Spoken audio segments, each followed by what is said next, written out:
Hey guys, welcome back. Thank you for joining in.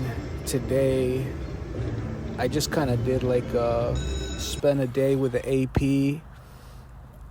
This was a two-part kind of like what does an AP do inside of a casino. So this will be part two.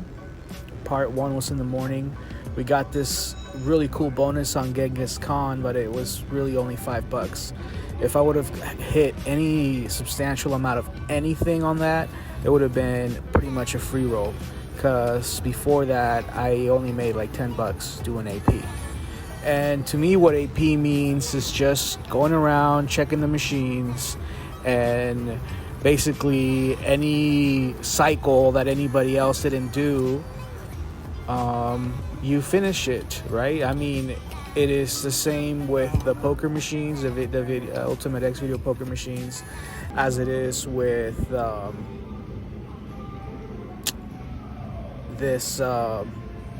these new slots, right? That have sort of a real progression, right? And then you're able to actually tell by certain signs. And I'm not talking about, oh, look, the pots are full, let's go play that one. I'm just saying that it's more of a calculation, right? It's like you take a look, is the pot like on the sitting, on the machine that's like on the aisle? Like, is there traffic through there, Is it on the edge? Is it in the middle? Like, is there drinks around there? Does it look like it's been touched today, right? There's, I think, a lot of things that go into AP. You don't just look at the pots and be like, oh, they're full. That's exactly what the machines want you to, which is ultimately the companies, right? The slot machine companies that want you to be like, oh, well, the pot's full, let's go and fill it up, right? That's what ultimately ends up happening. But if you watch enough of like Jay Fructos and like APs that do this sort of stuff in Vegas, you get a better understanding because there's better machines out there, right? Here I'm just limited to the advantage that is here. And I think that is another part of advantage, is that it is what is available to you, and you are just taking advantage of the situation that is there for you, right? It's not necessarily having to drive out of your way to go and, unless you're like making money off of YouTubing and, telling your story, then yeah, go adventure. But there's no point in me going to Cash Creek anymore. I get like $10 free play now. It's not even worth it to me to go up there. So the opportunities, I think, that present themselves, they will present themselves if you look for them. This could have been a great hit right here with aces on quad aces on quarters. That would have been a nice. I've actually gotten a hand pay doing this type of scheming work.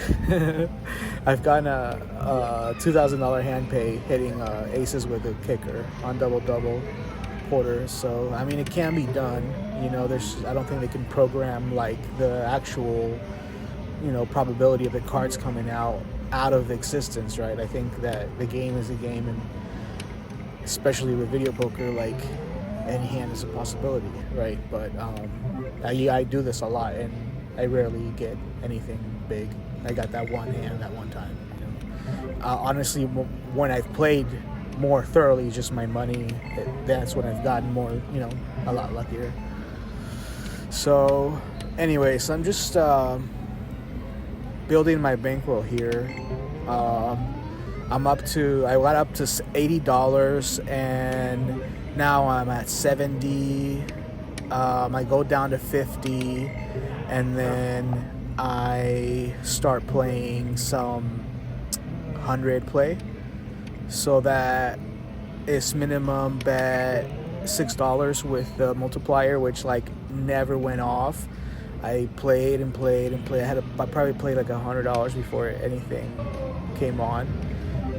But luckily before that I was playing. So I had to go to the ATM, re-up, and come back, and then I started playing nickels, and then I hit 4 times. I dealt. I went to 25 play, yeah, and then I got a dealt full house times 4, and so that paid off nice. I got up to like $300, and then I played a little bit more, 100x, and then ended up just kind of like ending up with about the same, 300, 330. So I just left after that, but it was just nice to, I don't know, half prepared myself from the morning time, like leaving with like $10 profit, even though that's like nothing, but just the practice of leaving up, you know, allowing me to come back and, you know, taking the small win. You know, it's just $100 that I won, but it's still cool, you know. Like, I'll probably go back and give it away with playing some bubble craps, but at least I'll try to double it, you know. But I don't know, that's to me ultimately what advantage play is like being able to walk away even with small wins. I think Jay Fructose calls it micro mobbing.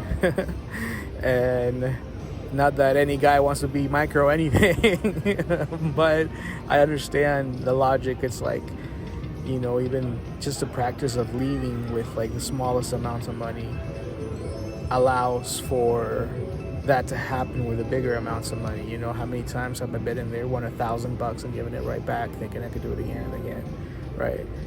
Now it's a little different, where I know I can make $100 pretty regularly, so I just have to leave in order to make that a reality, right?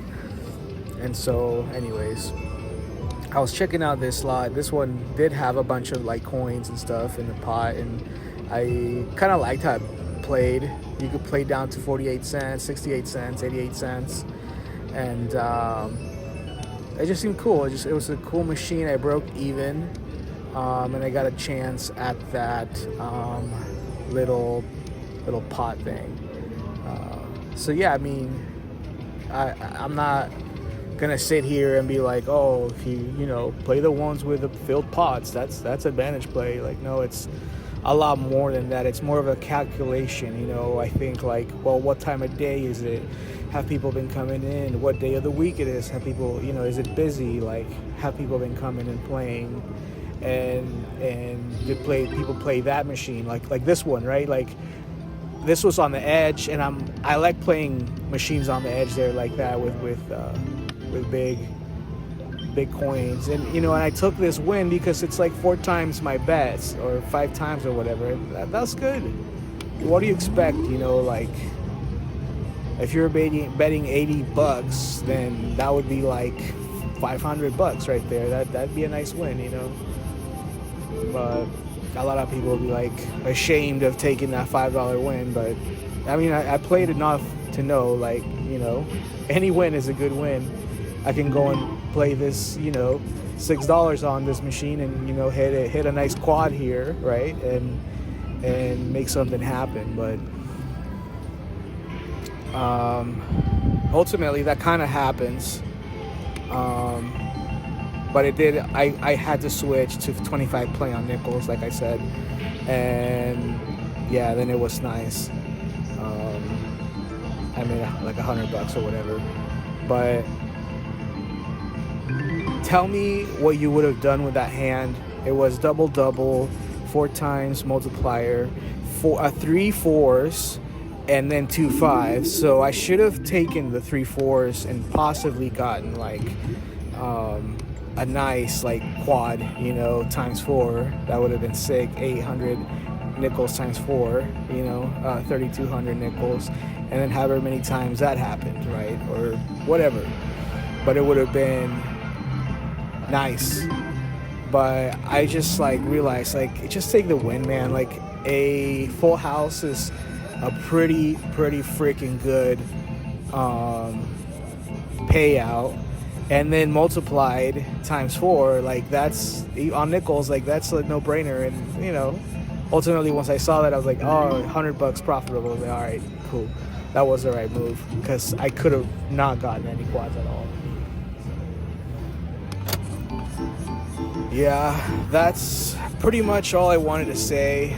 I'm gonna speed this up and just show the win, so you guys are not watching it twice. I already uploaded just this gameplay, and then I'm going to upload this as part 2 for that same question: what does an AP do inside a casino? And to answer that question, he walks away up. That's pretty much it. I mean, I'm not saying I'm Jay Fructose, Paul Fructose over here at all. You know, I'm just someone that's way too addicted to these machines and had to kind of figure out how to not let them trick me, you know. And ultimately, you know, like I've always mentioned, like I just don't want to play. I don't want to, you know. But that, I think, in time will happen, with the help of God mainly, and support of my family. So anyways, I'll catch you guys on the next one. Thank you very much. Bye.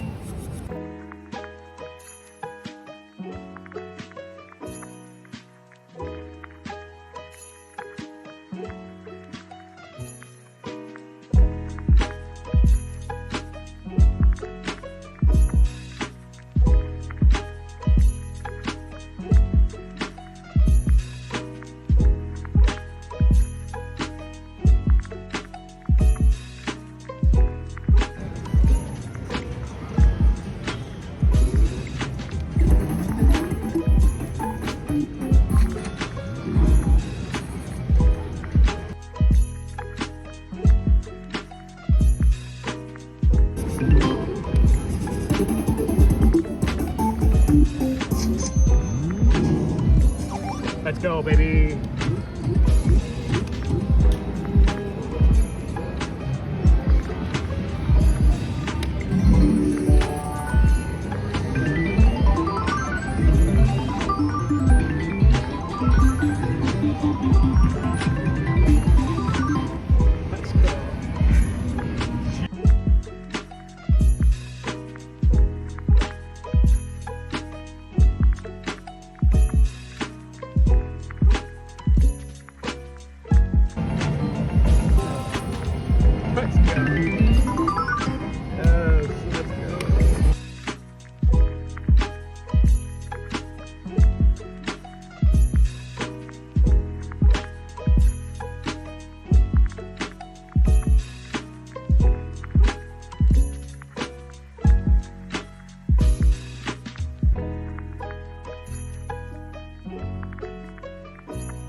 Let's go, baby.